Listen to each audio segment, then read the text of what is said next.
Hello friend, and welcome to Excel in 5 minutes.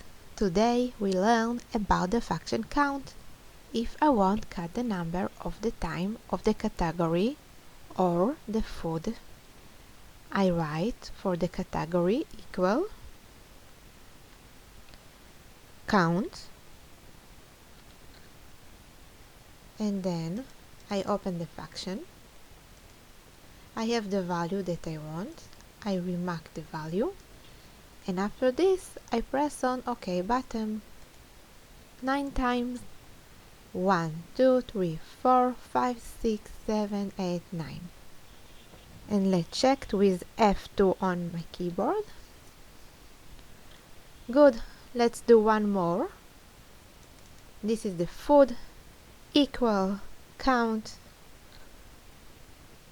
and then I remark everything and I press on enter 9 times.